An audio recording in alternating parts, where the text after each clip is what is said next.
Mathematica के channel पर एक बार फिर से आपका स्वागत है। हम लोग अभी सॉल्यूशन चैप्टर पढ़ रहे हैं। सॉल्यूशन चैप्टर का थर्ड पार्ट है ये। आज हमारा कोलिगेटिव प्रॉपर्टी हम लोगों ने शुरू कर रखा है। तो कोलिगेटिव प्रॉपर्टीज में ये चौथी प्रॉपर्टी आज हम लोग पढ़ेंगे, ऑस्मोसिस एंड ऑस्मोटिक प्रेशर।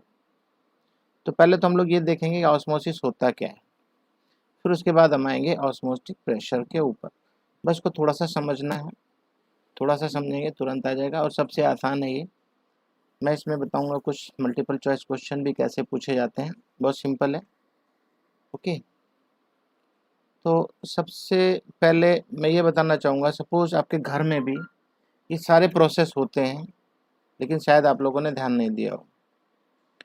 आपकी मदर कभी भी अचार वगैरह बनाती है तो रॉ मैंगो लाते हैं ना, और उसमें नमक लगा के धूप में सूखने के लिए छोड़ देते हैं। तो आम के अंदर जो बिल्कुल ताज़ा आम है ना, उसके अंदर जो भी पानी होगा बाहर निकलेगा और वो श्रीवेल हो जाएगा। श्रीवेल मतलब बिल्कुल सिकुड़ जाएगा। शाम तक, सुबह रख दो, शाम तक बिल्कुल सूख सा जाता है। 2-1 दिन में उसका पानी पूरा निकल जाता है। लोग उसमें हेल्प किसने किया? सॉल्ट वाटर या सॉल्ट उसमें लगा देते हैं, ठीक है ना। और ये तो एक काम हो गया जब उसमें से हमने पानी बाहर निकाला। सेम वे अगर विल्टेड फ्लावर है, बिल्कुल मुरझुराया हुआ फूल, रिवाइव हो जाता है, दोबारा से खिल उठता है। कब? जब हम उसको फ्रेश वाटर में डाल देते हैं। देखा होगा आपने, ठीक है ना। तो ये छोटी छोटी चीज़ें हैं जो हमें ये देखना है कि पानी कब किस साइड में जाता है। और घरों के अंदर हम लोग राजमा, चने, है ना, ग्राम, छोले, ये सब पानी में आपकी मम्मी रात में भिगो देती हैं, सुबह फूल जाता है। क्यों फूला? क्योंकि उसके अंदर पानी चला गया। तो क्या हर चीज़ फूल जाएगी? नहीं। आप उसमें पत्थर डाल दो पानी में, तो क्या सुबह तक पत्थर फूल जाएगा? बिल्कुल नहीं फूलेगा। तो पानी के अंदर कोई कोई चीज़ फूलती है, कोई कोई चीज़ नहीं फूलती। तो ऐसा क्यों है? ऐसी क्या चीज़ें जिसकी वजह से वो फूलता है? तो उसके अंदर, जिन चीज़ों के अंदर एसपीएम, सेमी परमिएबल मेम्ब्रेन है, तो उसके अंदर वाटर मॉलिक्यूल अंदर चले जाएंगे। और सिर्फ वाटर मॉलिक्यूल ही जाएंगे, मतलब छोटे होल्स और पोर्स। तो इसके अंदर क्या होता है? These membranes appear to be continuous sheet or film, yet they contain a network of sub microscopic hole। मतलब इसके अंदर छोटे छोटे माइक्रोस्कोपिक होल होंगे। और जो स्मॉल सॉल्वेंट है, जैसे पानी, स्मॉल सॉल्वेंट उसके अंदर से पास हो जाएगा, दैट का pass through these holes. But जो बिगर मॉलिक्यूल होंगे सॉल्यूट के, क्योंकि सॉल्यूशन किससे बना है? सॉल्यूशन किससे बना है? Solute plus solvent. तो सॉल्वेंट पास हो जाएगा लेकिन सॉल्यूट पास नहीं होगा, ठीक है। तो membranes having this kind of property are known as SPM, semi permeable membrane. तो अभी मैं पीछे कुछ छोड़ के आया हूँ यहाँ पे, इसको भी देख लो। ये परमिएबल मेम्ब्रेन के बारे में बता रहा है। ये सेमी परमिएबल मेम्ब्रेन कहाँ मिलेगी, कैसे बनती है? तो ये नेचुरल भी होती है और आर्टिफिशियल भी बनाते हैं। तो ये एनिमल्स के स्किन से भी मिलती है, पिग ब्लैडर से भी मिलेगी हमको। उसी को हम लोग इसको लगा के पानी वगैरह भी फिल्टर करते हैं। और पार्चमेंट और कैन बी सिंथेटिक सच है सेलोफोन। सेलोफेन के अंदर, ये सेलोफेन है, ये आर्टिफिशियल है। इसको बना के हम लोग, हमारे घरों में भी आरओ वाटर वगैरह यूज होता है ना जैसे, तो वहाँ पे भी ये मेम्ब्रेन लगती है। मैं बताऊंगा बाद में, पहले आगे बढ़ते हैं। तो आपने क्या देखा, इसकी प्रॉपर्टी ऑब्जर्व कर लिया आपने। इसके अंदर से सिर्फ और सिर्फ स्मॉल साइज के सॉल्वेंट ही पास होते हैं, राइट।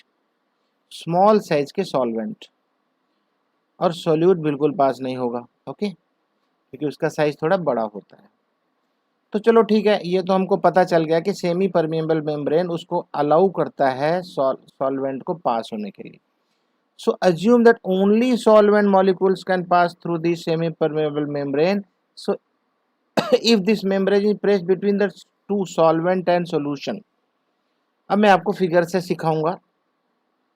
जरा ये फिगर देख लो पहले, पहले बहुत अच्छे से समझना है, आप इसकी तरफ मत ध्यान दो, पहले ये क्या लिखा हुआ है भूल जाओ, इसको छोड़ दो। बस ये देखो कि आपके पास दो कंटेनर है, एक ये कंटेनर है आपके पास और ये दूसरा ये कंटेनर है, ठीक है ना।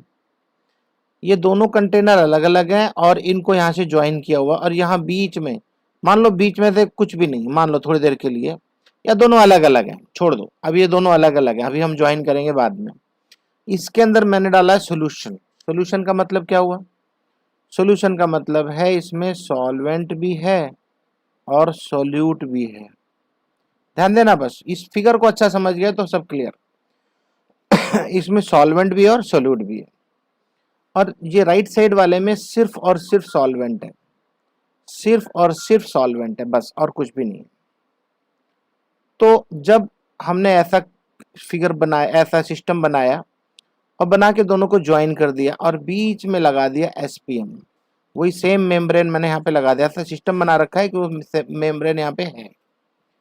अब आपको ये सोच के बताना है कि पानी का फ्लो किधर होगा। सोचो थोड़ी देर के लिए, 1 मिनट के लिए, पानी किधर जाएगा, पानी का फ्लो किस साइड में होगा, इस डायरेक्शन में होगा या इस डायरेक्शन में होगा? सोचो थोड़ी देर के लिए। याद रहे यहाँ सिर्फ सॉल्वेंट है, यहाँ दोनों चीजें हैं, solvent as well as solute, ठीक है ना। ओके, आप लोग सोच लिए होंगे, मैं दोबारा से बता दूं। अभी सीधी सी बात है, वाटर कंसंट्रेशन किधर ज्यादा है?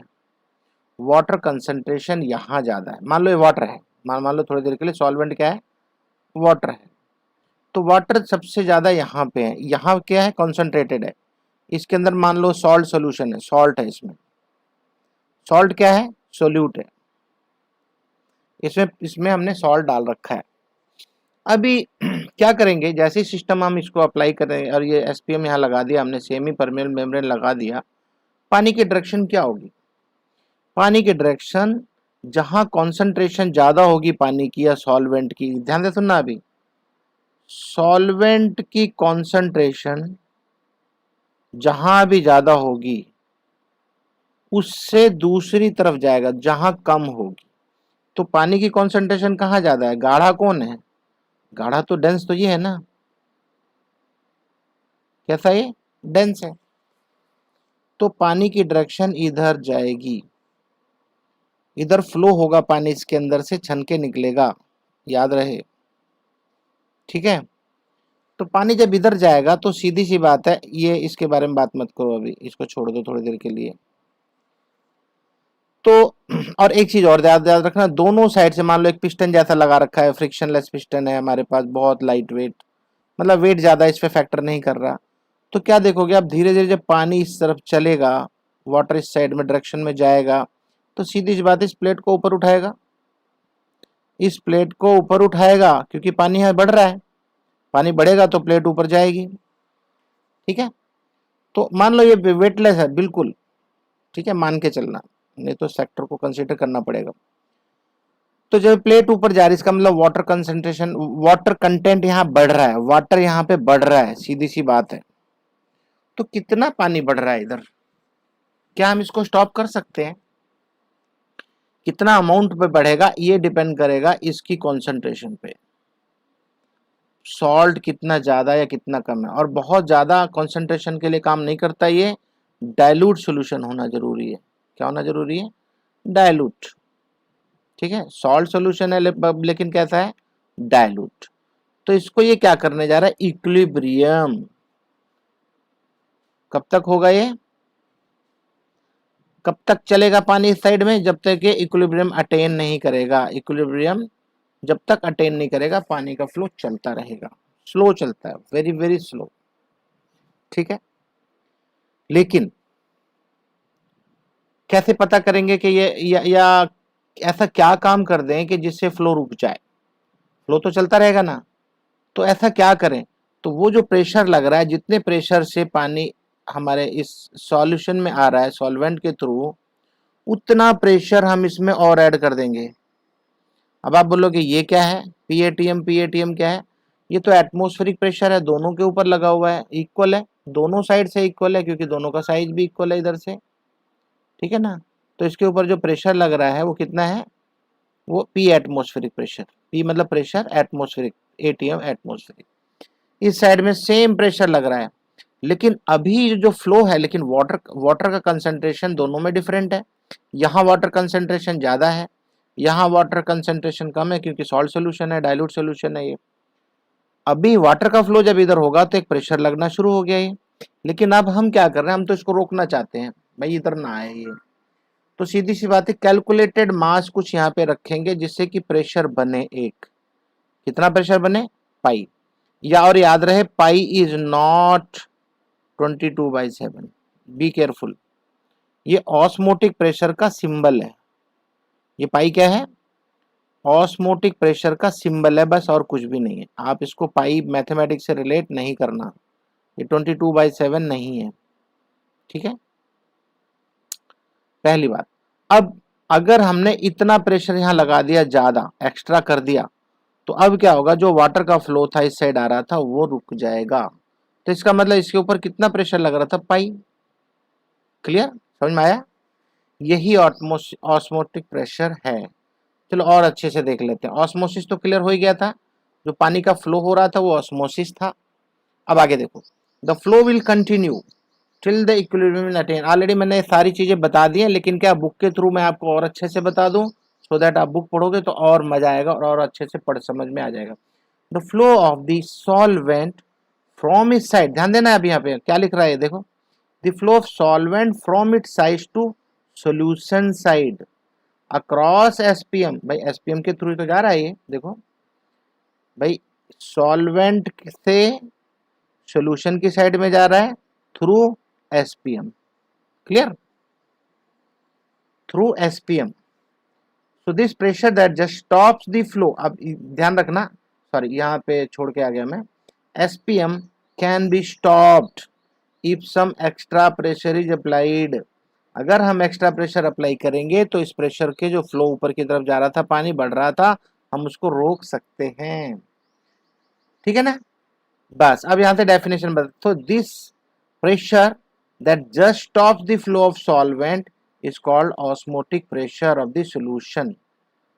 उस सॉल्यूशन का ऑस्मोटिक प्रेशर होगा ये, जितने प्रेशर, जितना हमने यहाँ पे जो प्रेशर लगा दिया जिसकी वजह से फ्लो रुक गया या ऑस्मोसिस प्रोसेस रुक गया, जो ऑस्मोसिस प्रोसेस है जो रुक गया, ठीक है ना, तो इसने हमने क्या किया, ऑस्मोटिक प्रेशर को हमने बंद कर दिया। तो ये क्या है, ऑस्मोटिक प्रेशर है, इतना हमने जो अप्लाई किया। The flow of solvent from dilute solution to the concentrated solution across a SPM membrane is due to osmosis, ठीक है ना। So the important point to be kept in mind that solvent molecules always flow from lower concentration to higher concentration of solution। बात समझ में आ गई। So the osmotic pressure has been found to depend on concentration of solution। तो ये concentration of solution पे depend करेगा कितना पानी फ्लो होगा, ठीक है ना। बहुत सॉल्ट कम मिलाया हुआ है, बहुत बहुत बहुत कम, तो थोड़ा पानी फ्लो होगा बस, to equilibrium, to attain the equilibrium. I hope यहां तक आपको अच्छे से समझ में आ गया होगा, ठीक है ना। तो अभी मैं आपको आगे बढ़ाऊंगा, ये कैसे इसने फॉर्मूला लिखा है उसके बारे में मैं आपको बता दूं।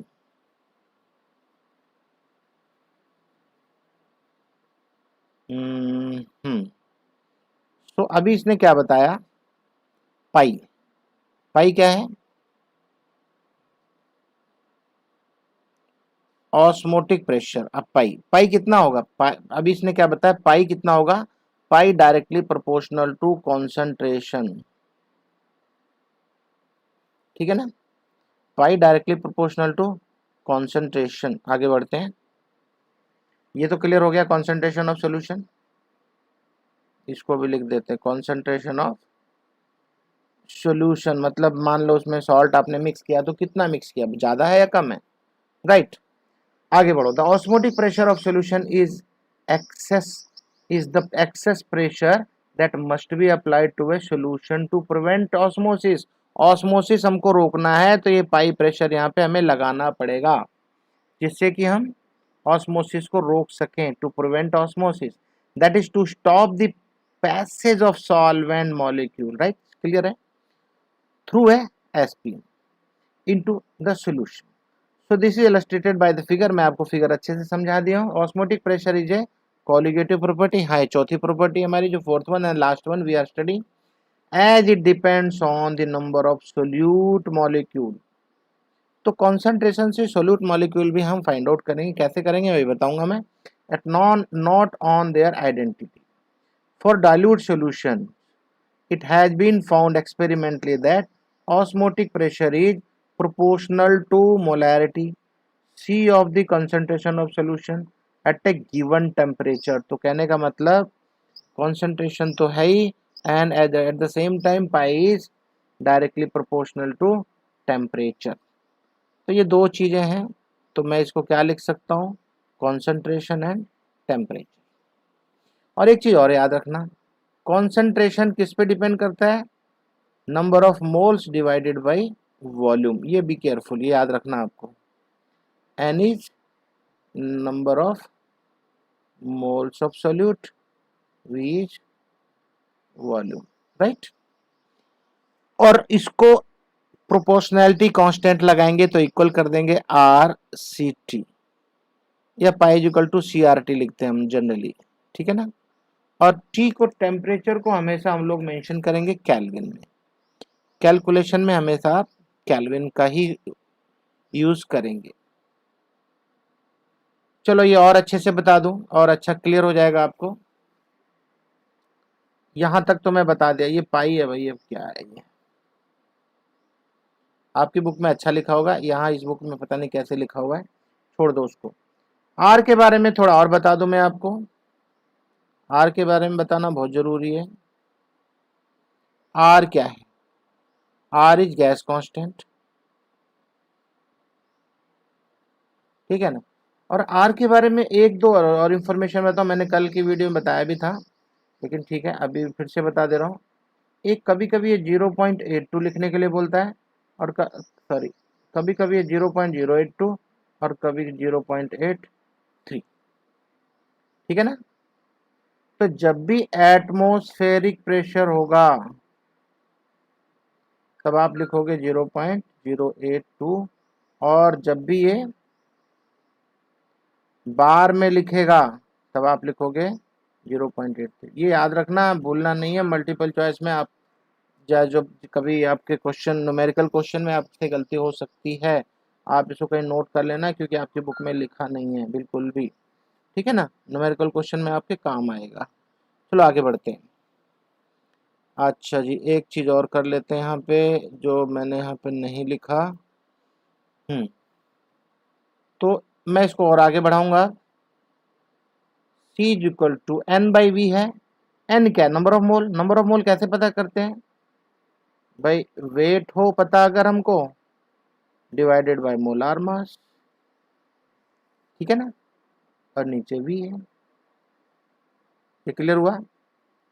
एन क्या, number of mole. Number of मोल हमको कैसे पता चलता है, कुछ बच्चे यहाँ बहुत बड़ी मिस्टेक करते, समझ ही नहीं पाते, 9th क्लास से पढ़ते आ रहे हैं लेकिन उनकी समझ में कभी नहीं आता। दोबारा से बताता हूँ। चलो मान लो आपके पास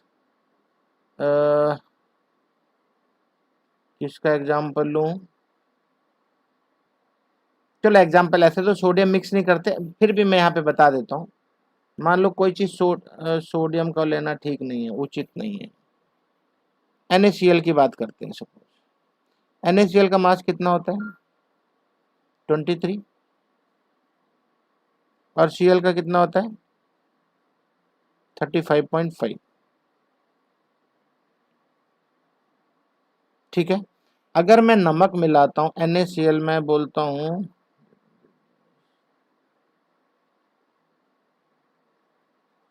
मैंने 117 ग्राम 117 ग्राम अगर मैंने सॉल्ट डाला किसी सॉल्यूट में, तो मैंने कितने मोल डाला, सीधी सी बात है, कितने मोल डाल रहा हूं मैं उसमें। तो अब मुझे ये पता चल गया कि एक मोल होता है इसका 58.5 ग्राम। कितना होता है, 58.5 ग्राम से एक मोल होता है, मतलब इसका मोलार मास कितना है, 58.5। और है कितना वो टोटल 117 ग्राम, 117 ग्राम मैंने उसमें मिक्स किया, 117 ग्राम मैंने मिक्स किया। तो सीधी सी बात है कितने मोल हुआ, तो यहाँ पे मैं क्या लिख रहा हूँ, देखो देखो W2/M2, तो W2 कितना है 117 डिवाइडेड बाई 58.5 कितना है 2, 2 मोल आए कि नहीं, ठीक है। तो याद रखना ये 9th क्लास से पढ़ते आ रहे हो आप, कभी भी गड़बड़ नहीं करना, इसको देख लो। मैं आपको बार बार बता रहा हूँ, ये उन बच्चों के लिए जो बिल्कुल भी नहीं समझते, नहीं जानते। तो चलो आ जाओ यहाँ पे, पाई इज इक्वल टू क्या हो जाएगा, सी की जगह पे मैं अब लिखूंगा W2/M2V, और V के बारे में सुन लो, V हमेशा लीटर में लेना है। अगर लीटर में नहीं है, क्यूबिक सेंटीमीटर में है, तो उसको लीटर में कन्वर्ट कर लो, कन्वर्ट इन लीटर। कैसे कन्वर्ट करोगे पता है ना, यहां मैं लिख दे रहा हूं 1 litre is equal to 1000 cubic centimetre. ये रिलेशन याद रखना, आप सब जानते हो अच्छे से, बस क्या है यूज नहीं करते हो तो भूल जाते हो, राइट। ओके, अब इस पूरे पोर्शन को लेफ्ट साइड, या तो एक काम करो M2 इधर ले लो, M2 इज इक्वल टू क्या होगा WT by pi V। RT को हम अभी भी भूल के चल रहे थे, RT, दैट्स ऑल। और मोलार मास क्या होता है, और सच पूछो तो मोलार ये MM2 ही हमको हर बार निकालना आता है। जितनी भी कॉलिगेटिव प्रॉपर्टी आपने देखा था पहले 3, हम लोग यही निकालते थे, और आपको भी यही यहाँ पे वही निकालना है। ये हमारा फॉर्मूला है W2RT/πV। ये आपने थोड़ा सा निकाला है, ये आपको अच्छे से नॉलेज होना चाहिए। R की वैल्यू सबको मैंने बता दिया, temperature should be in kelvin only, kelvin only, गलती नहीं करना, ठीक है। तो चलो आगे बढ़ता हूं मैं, ये हो गया देख लो। Thus knowing the quantity W2T/V can be calculated molar mass of the solute, clear। हाँ थोड़ा सा यहाँ पे और बताऊंगा, measurement of osmotic pressure provide another method of determining molar mass, क्योंकि बाकी के 3 आप कर चुके हो, molar mass of solute. So this method is widely used to determine molar mass of protein polymer. याद रहे इनका मोलार मास बहुत हाई होता है, वेरी हाई होता है, बहुत हाई क्या, वेरी वेरी हाई होता है। किसका, प्रोटीन का और पॉलीमर। पॉलीमर एक चैप्टर है 12th क्लास में, सेकंड बुक में मैं कराऊंगा समय आने पे। एंड अदर बायोमोलिक्यूल या micromolecule, macro. So the osmotic pressure method has the advantage over other method and pressure measurement is around the room temp। तो ये एक चीज और याद रखना, क्योंकि रूम टेम्परेचर पे करते हैं तो इसमें हमको एडवांटेज मिलता है। और हम किसका मॉलिक्यूलर मास निकालते हैं हम लोग, प्रोटीन मैक्रोमोलिक्यूल जितने भी होते हैं, ठीक है ना। तो मल्टीपल क्वेश्चन कई बार आता है, और खास करके नीट में तो पूछते हैं पक्का, ठीक है, तो याद रखना आप। And molarity of the solution, और जेई में भी कई बार पूछ लेते हैं इंस्टेड ऑफ मोलैलिटी, इसीलिए मोलैरिटी यूज होता है ना कि मोलैलिटी। बी केयरफुल, यहाँ पे ये इंपॉर्टेंट है। मैंने यहाँ पे 2 चीजें बता दिया, 3 चीजें बताया। पहली क्या है, किसका ये कॉलिगेटिव प्रॉपर्टी है, किसके लिए यूज करते हैं हम लोग, बड़े मॉलिक्यूल जैसे पॉलीमर, प्रोटीन, ठीक है ना। और दूसरा क्या है, इसको हम क्यों यूज करते हैं, क्योंकि हम लोग इसको रूम टेम्परेचर पे इसका एक्सपेरिमेंट कर सकते हैं, फाइंड आउट कर सकते हैं। तीसरा क्या है, हम इसमें मोलैरिटी यूज करते हैं। बाकी सब में आपने क्या देखा था, बाकी के जो 3 आपने निकाले उसमें हम लोग मोलैलिटी यूज कर रहे थे। बी केयरफुल, यहाँ ध्यान रखना है आपको, वहाँ मोलैलिटी यूज करते थे, लेकिन यहाँ पे क्या करेंगे हम, मोलैरिटी यूज करेंगे, ठीक है ना। सो बी केयरफुल, ये सब चीजें आपको आपकी बुक में है, लेकिन क्या आप लोग इस पे ध्यान नहीं दे पाते हो। अभी ध्यान देना, मैं बार बार लिख के बता रहा हूँ, इसीलिए बुक में आप निशान लगा लो, अपनी बुक अगर बाजू में रखी है तो, ठीक है। तो चलो आगे बढ़ते हैं।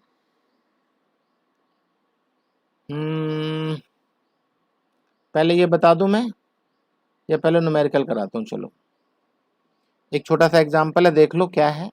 एग्जांपल में बोलता है 200 cubic centimetre of an aqueous solution of protein contain 1.26 gram of protein. कितना प्रोटीन है? एक्वस सॉल्यूशन है पहले तो, इसका मतलब वाटर की बात हो रही है, पानी के अंदर है सॉल्यूशन। 200 क्यूबिक सेंटीमीटर, अभी थोड़ी देर पहले मैंने आपको बताया कि कन्वर्ट इनटू लीटर, तो लीटर से कन्वर्ट करोगे तो क्या आएगा आपको पता है ना, 1000 cubic centimetre is equal to 1 litre. तो 1 के लिए क्या करोगे, 1/1000, ठीक है। 200 के लिए क्या होगा, यूनिटरी मेथड लगाओ, 200 से मल्टीप्लाई कर दो, 2 0 गया, 2 divided by 10 that is 0.2। Very simple, ये देखो 0.2 लीटर इसने लिख दिया। तो ये आपको करना है, ठीक है, मुझे मालूम है कर लोगे, लेकिन कन्वर्ट करना बिल्कुल भी नहीं भूलना। आगे बोलता है the osmotic pressure of such solution at 300 is to be this much. तो ये पाई की वैल्यू इसने दे दी है, बार में दी है, सावधान, बार में दी है, बी केयरफुल। मैं अभी आपको बता चुका हूं कि 0.82 कब यूज करोगे एटमॉस्फेरिक प्रेशर, और 0.83 कब यूज करोगे जब बार में गिवन होगा। तो इसने बार में दिया हुआ है, ठीक है, पाई की वैल्यू बार की फॉर्म में लिखा है, इसीलिए हम लोग इसको, ये देखो पाई बार, तो मैंने आपको बताया भी था अभी कि बार का मतलब 0.083, देखो ये 0.083 ले रहा है, लीटर बार पर मोल पर केल्विन। तो इसको थोड़ा सा ध्यान रखोगे तो गलती नहीं होगी। और ये मल्टीपल क्वेश्चन में कई बार आपके ऑप्शंस को क्लियर करने में भी काम आता है। कई बार क्या करेगा, वो बार की जगह एटीएम लिख देगा, इसका मतलब वो ऑप्शन गलत है। दोनों में एक वैल्यू दे देगा, 0.5 एक में भी आएगा, दूसरे में भी 0.5 आएगा, लेकिन कहीं पे क्या करेगा, कहीं पे वॉल्यूम लिख देगा, और ये कभी कभी बार लिखेगा, कभी एटीएम लिखेगा। वहां आपको ध्यान रखना है कि कौन सा ऑप्शन मेरा सही है, मैंने एटीएम लिया है या बार लिया है। बहुत छोटी छोटी बातें हैं, बस वो सिर्फ ये देखते हैं कि आप कितने सावधान हो और कितने अच्छे से आपने सीखा है बहुत आसान। एनीवे, तो substituting these values in equation we get. अब एक चीज ध्यान रखना, मैंने आपको बताया था m2 निकालना है, तो सबसे पहले क्या निकालते हैं, देखो जरा फॉर्मूला मैंने क्या लिखा है यहाँ पे, फॉर्मूला है W2RT और यहाँ है पाई V। W2 का मतलब, W2 का मतलब क्या, ये प्रोटीन कितने ग्राम है, प्रोटीन, मास ऑफ प्रोटीन और mass of solvent, clear, WRT। Be careful, कभी कभी ये टेम्परेचर सेंटीग्रेड में देगा, लेकिन आपको कन्वर्ट करना बहुत जरूरी है, कन्वर्ट नहीं करोगे तो होगा नहीं, सब सवाल समझ में नहीं आएगा आपको। ओके, तो चलो आगे बढ़ते हैं। ये इसने पूरी कैलकुलेशन की है, और कितना आ रहा है देखो, ये डेसिमल नहीं है, डेसिमल नहीं है, कॉमा है, ये 61,022। मैंने अभी थोड़ी देर पहले ही बताया था, इनका मोलार मास बहुत बहुत बहुत हाई होता है, ठीक है, तो इनका मोलार मास बहुत ज़्यादा हाई होता है प्रोटीन वगैरह का। तो देख लो कितनी हाई आई है वैल्यू, कभी कभी वो गिवन कंडीशन में देगा मोलार मास, कभी कभी देगा, कभी प्रेशर निकालने की बारी आएगी, तो ये प्रेशर निकालना है तो यहाँ पे इसको लिख देना, और मोलार मास इसकी जगह पे, ठीक है ना। तो आई होप ये क्लियर हो गया होगा आपको। इस तरह का ही क्वेश्चन आएगा, मैं और भी बताऊंगा इसका, कभी कभी ये क्वेश्चन कभी कभी आता है, ज़्यादातर तो बॉइलिंग पॉइंट और फ्रीजिंग पॉइंट वाले क्वेश्चन आते हैं, बट ये भी कभी पूछते हैं। चलो आगे अब देखते हैं, आगे हमारा रिवर्स ऑस्मोसिस है, ये और भी बहुत सारी चीज़ें बता रहा है यहाँ पे, सेम वही श्रीवल इंटू पिपिकल वेल्टेड फ्लावर, बार बार उसी का जिक्र कर रहा है, इसमें और कुछ खास नहीं, ठीक है। तो और यहाँ पे बोल रहा है कभी कभी आपने देखा होगा ओल्ड एज पीपल के पैरों में सूजन आ जाती है, ठीक है ना, मालूम है या नहीं, उसको बोलते हैं रिटेंशन ऑफ वाटर, पैरों में सूजन आ जाती है जब people taking lot of salt, और कभी कभी ज़्यादा नमक खाने पे भी एडेमा हो जाता है, वाटर रिटेंशन बढ़ जाती है, ठीक है ना। तो वाटर रिटेंशन बढ़ती है, उसको क्या बोलते हैं, एडेमा बोलते हैं, puffing and swelling is called oedema. तो ऐसे में क्या करते हैं लोग, आपने देखा होगा घरों में एक बड़े से कंटेनर में सॉल्ट प्लस वाटर मिला के थोड़ा गर्म कर देते हैं। गर्म करने से क्या बोलते हैं, इसमें पैर डाल के रखो। क्यों ऐसा करते हैं, वहाँ पे ऑस्मोसिस करवाना चाहते हैं वो, जिससे कि पैरों का पानी बाहर आ जाए। वाटर रिटेंशन हो गया ना, पैरों में दर्द होता है, तो क्योंकि अंदर अंदर वाटर कंसंट्रेशन ज़्यादा है, नमक थोड़ा ज़्यादा डालना पड़ता है। नमक ज़्यादा डलेगा तो कंसंट्रेशन नमक की बाहर ज़्यादा है, पानी की कम है। तो हाई कंसंट्रेशन से लो कंसंट्रेशन के अंदर ये अपना पैर का पानी इसमें आ जाएगा, थोड़ा सा स्वेलिंग कम हो जाएगी, थोड़ा आराम रिलीफ मिल जाता है। ठीक है ना, जस्ट एग्जांपल बता रहा है कैसे डे टू डे लाइफ में ये काम आता है। और भी एक है ऑस्मोसिस, और भी एक तरीका मैं बता दूं आपको। कल मैंने बताया भी था ग्रेप्स। मैंने बोला था ग्रेप्स को अगर आपको क्लीन करना है तो क्या करोगे आप, तो ग्रेप्स को क्लीन करने का भी सेम तरीका है। नमक का पानी, नमक का पानी ले लो और उसके अंदर अंगूरों को डाल दो, पूरे अंगूर डाल दो अच्छे से। अब क्या हो रहा है, क्या देखते हो आप, NaCl के अंदर अंगूर का पानी जाना है। तो अंगूर का पानी जाएगा तो क्या होगा वहां पे, तो अंगूर का पानी जो है बाहर निकलेगा। तो उसमें क्या करेगा, जब बाहर निकलेगा SPM के थ्रू, SPM अब बोलोगे कहाँ है, अबे अंगूर के अंदर ही, अंगूर की स्किन में है सॉरी। तो उसमें से क्या होगा, जो भी गंदगी होगी वो पानी के अंदर आ जाएगी, क्योंकि जब पानी बाहर की तरफ चलेगा और आप उसको थोड़ा सा साफ करोगे तो मिट्टी भी निकलेगी साथ में, जो भी केमिकल वगैरह होगा सब बाहर आ जाएगा, राइट। एनीवे, अब आगे बढ़ते हैं। हमने ऑस्मोसिस खूब अच्छे से समझ लिया है, सीख लिया है, आप इसको पढ़ लेना। अब इसके बाद है reverse osmosis. Reverse osmosis very very very simple और बहुत इजी तो है ही, और साथ में ये आता भी है, पूछा भी जाता है। तो चलो एक बार इसको देख लेते हैं, ठीक है। क्या होता है reverse osmosis, by name itself you can understand. Reverse मतलब हम लोग इसको रिवर्स करना चाहते हैं, और ये आपके घरों में भी यूज होता है पानी को फिल्टर के रूप में। आप अपने जो पानी है, ग्राउंड वाटर है, या जो भी पानी सप्लाई में आ रहा है, हो सकता है वो साफ ना हो, अच्छा ना हो, हम उसको और अच्छा प्योरीफाई करते हैं। कैसे करते हैं, कैसे करते हैं, चलो मैं फिगर बना के दिखाता हूँ। इस फिगर में और बढ़िया से समझ में आएगा। तो सपोज हमारे पास ये कंटेनर है,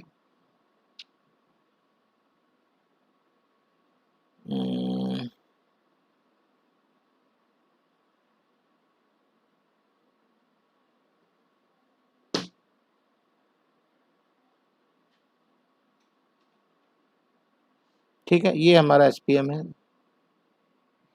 ये हमारा सॉल्यूशन है। सॉल्यूशन मतलब मान लो सी वाटर है, क्या है, सी वाटर, सैलाइन वाटर, साफ नहीं है, क्लीन करना है हमें इसको। इधर क्या है, प्योर वाटर। ये हमारा एक पिस्टन है, सपोज लो, बिल्कुल फ्रिक्शनलेस, वेटलेस, ठीक है ना। तो नॉर्मल जब इसके ऊपर एक्टिविटी होगी तो प्योर वाटर इधर से जाएगा और इसके अंदर चला जाएगा।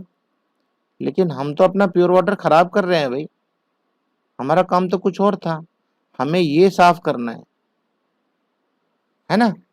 तो सबसे अब ध्यान देना, ध्यान देने वाली बात है, यहाँ प्रेशर कौन सा लग रहा है, एटमोस्फेरिक, यहाँ भी प्रेशर कौन सा लग रहा है, एटमोस्फेरिक, दोनों इक्वल है। इसकी बात तो हम करेंगे ही नहीं, छोड़ दो।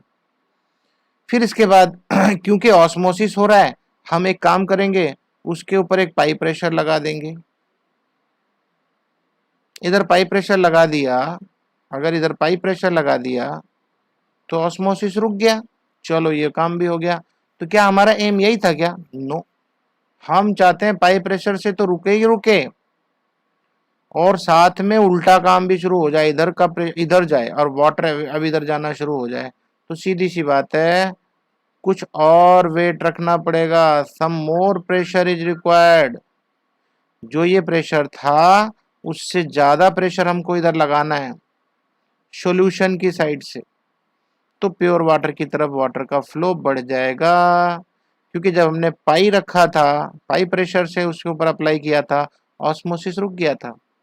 और जब हम और ज्यादा प्रेशर अप्लाई कर देंगे तो इस साइड से प्रेशर लगेगा और पानी इस साइड में चलना शुरू हो जाएगा। ये नहीं होगा फिर, ठीक है। और फिर इसके बाद वाटर बढ़ता जाएगा इधर से, और यहाँ पे हम लोग एक आउटलेट लगा देंगे और यहाँ से पानी हमको मिलता रहेगा। या यहाँ पे वहाँ आपकी बुक में कुछ दूसरे तरीके से लिखा हुआ, मैं दिखा दूंगा आपको। देखो ये फ्रेश वाटर है, ये सॉल्ट वाटर। तो सॉल्ट वाटर की प्रेशर बता रहे ज्यादा होना चाहिए किससे, जो नॉर्मल प्रेशर था इधर का प्रेशर, इसके ऊपर पी लग रहा है, और इधर कितना है, प्रेशर ग्रेटर देन पी। ये पी का मतलब दोनों है इसमें, पाई प्लस एटमोस्फेयर। इधर क्या है, पाई प्लस एटमोस्फेयर तो है ही, और साथ में कुछ और प्रेशर भी है, एटमोस्फेरिक प्रेशर के अलावा भी प्रेशर है। तो ये कब लगेगा, कैसे लगेगा, हम अलग से अप्लाई करेंगे यहाँ पे पिस्टन लगा के। पिस्टन लगा के प्रेशर जब अप्लाई करेंगे, इससे ज्यादा प्रेशर हो जाएगा तो सीधी सी बात है फ्लो वाटर का इधर चलेगा, है ना, एसपीएम के थ्रू, सेमी परमेबल मेम्ब्रेन के थ्रू पानी इधर चलेगा। तो फ्रेश वाटर हम लोग क्या करेंगे, इकट्ठा करना शुरू कर देंगे, और एक कंटिन्यूअस प्रोसेस चलता रहेगा। पानी इधर से ये सलाइन वाटर और भी डलता रहेगा, अलग से आता रहेगा ये, और हमारा पानी प्योरीफाई करता रहेगा। और आपके घरों में जो आरओ है वो यही काम करता है। आरओ, आरओ मतलब रिवर्स ऑस्मोसिस। बहुत से लोगों को आरओ का मतलब ही नहीं पता होता। तो आप इसको पढ़ लेना और छोटे छोटे नोट्स बना लेना, मेरे ख्याल से आप कर लोगे इसको, बस अपनी बुक से ही कर लो, कोई दिक्कत नहीं है। What do you understand by reverse osmosis पूछेगा, रिवर्स ऑस्मोसिस की डेफिनेशन बता दो और साथ में ये फिगर बना दो, दैट्स ऑल। आपको कुछ नहीं करना है, आपको 100% मार्क्स मिलने हैं, ठीक है। ओके, मैं एक चीज छोड़ के इधर आया था सोल्यूशन के बारे में, अब ध्यान से सुन लो, ये मैं आपको करा दूं तो ये पार्ट पूरा हो जाएगा। एक होता आइसोटोनिक सोल्यूशन, एक होता हाइपरटोनिक सोल्यूशन, और एक होता हाइपोटोनिक सोल्यूशन। ये तीनों के बारे में और कुछ नहीं आता, जो मैं बताने चल रहा हूँ आप उसी तरह से समझो, समझना है और साथ में एग्जाम भी लिखना है। समझना समझाना, समझाना मेरा काम है, आपको मैं समझा रहा हूँ, लेकिन बोर्ड में लिख के आना आपका काम है, तो आपको याद करना जरूरी है। तो आपको इसमें डेफिनेशन पूछी जाएगी बस, और कुछ भी नहीं, तीनों की डेफिनेशन पूछेगा। क्या होता है आइसोटोनिक, मतलब आइसो मतलब सेम, आइसो मतलब सेम। तो कहने का मतलब जब दो सोल्यूशन है अगर आपके पास, या इसको मैं पहले थोड़ा सिखा दूं आपको और अच्छे से, थोड़ा अच्छे से सिखा दूंगा तब आपकी समझ में आ जाएगा। पहले हाइपरटोनिक की बात करता हूँ मैं। हाइपरटोनिक कल भी मैंने समझाया था, आज फिर से बता दे रहा हूँ, वही चीजें बताऊंगा फिर से, कि मैंने बताया था जैसे ग्लूकोज चढ़ता है, डॉक्टर ग्लूकोज चढ़ाता है ना बीमार आदमी को, तो आपने मान लो घर में बना लिया ग्लूकोज, बोले मैं तो नहीं जाता डॉक्टर के पास, हम तो घर में ही चढ़ाएंगे, मैंने देखा है डॉक्टर उल्लू बनाता है, बस सिंपल थोड़ा सा पानी चढ़ा देता है, बहुत सारे पैसे ले लेता है ना। तो आपने सोचा कि नहीं यार हम तो घर में ही बना के चढ़ा लेंगे, उसमें होता क्या है, सॉल्ट सोल्यूशन होता है बस, थोड़ी शुगर होती है, ग्लूकोज होता है बस, और कुछ भी नहीं। लेकिन आपने बना तो लिया, अगर आपका ये सोल्यूशन कॉन्सेंट्रेटेड हो गया, थोड़ा ज़्यादा हो गया, ज़्यादा गाढ़ा डाल दिया आपने, आपने सोचा रिकवरी बड़ी जल्दी हो जाएगी, बहुत बढ़िया सोल्यूशन है, हमने इसमें सॉल्ट भी अच्छा खासा डाल दिया, शुगर भी, चलो ठीक है, मान लो पेशेंट को इंजेक्ट कर दिया आपने। अब क्या होगा, ये सोल्यूशन तो गाढ़ा है, और आपकी ब्लड सेल के अंदर जैसे ही ब्लड सेल के साथ ये मिलेगा, तो ब्लड सेल्स में क्या होगा, ब्लड सेल्स के अंदर क्या होता है, वाटर, ब्लड सेल के अंदर वाटर है, और आपने जो ग्लूकोज डाला है ये, इसमें भी वाटर है लेकिन बहुत कम क्वांटिटी में, क्योंकि आपने बहुत कॉन्सेंट्रेटेड डाल दिया है। अब ऐसे में क्या होगा, ब्लड सेल की ब्लड सेल की जो पानी है वो बाहर भागेगा, ऑस्मोसिस शुरू हो जाएगा, और आपकी ब्लड सेल क्या हो जाएंगी, श्रिंक हो जाएंगी, क्या हो जाएगी, श्रिंक। और अगर आपको ये समझ में आ गया भाई ये हमारा सोल्यूशन गलत है, हम एक्सपेरिमेंट कर रहे थे गलत हो गया, अब हम एक काम करेंगे, डाइल्यूट बनाएंगे, और अब कि आपने इतना डाइल्यूट बना दिया कि वाटर कंटेंट ज़्यादा हो गया आपके सोल्यूशन में, ब्लड सेल में उससे कम है, तो अब क्या होगा, पता लगा ऑस्मोसिस फिर शुरू हुआ, और ब्लड सेल के अंदर पहुंच गया पानी, इतना पानी पहुंच गया कि आपकी सेल्स क्या हो गई, स्वेल हो गई, और इवन बस्ट हो जाती है। क्या हो जाएगी, बस्ट हो जाएगी ब्लड सेल्स। तो इसका मतलब हाँ, जब जब आपका डाइल्यूट सॉल्यूशन होगा उसको बोलेंगे हाइपोटोनिक, ध्यान रखना अभी मैं बता रहा हूँ। और जब आपने पहला सॉल्यूशन बनाया था बहुत ज्यादा कॉन्सेंट्रेटेड था, उसको बोलेंगे हाइपरटोनिक।